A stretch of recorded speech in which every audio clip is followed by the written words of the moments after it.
See, okay. So, Lareece, tell me about that last frame of that game.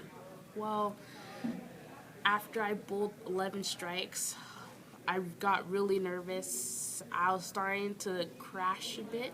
I wasn't sure what to do. But then a coach named Gary Otis, one of his advice that he gave me, popped into my unconscious and he said, step away from the approach and take a few deep breaths to calm yourself down. So that's exactly what I did.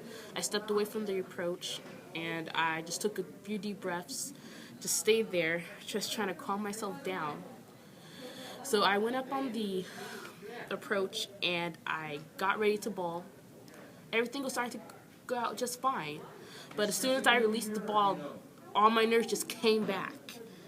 Right in my left arm, I was going like, oh my God. And I threw the ball 1.5 arrows past my mark. And I was afraid because how I usually throw my ball that it's going to go right in the gutter.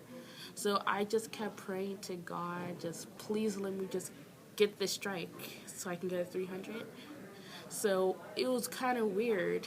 My ball naturally was supposed to hook a lot, but for some weird reason, it probably hooked like 2 boards, and that was it. And that's really low compared to how I was revving it so high. So when it hit most of the pins, the 10 pin was left over, and it was just hanging sideways.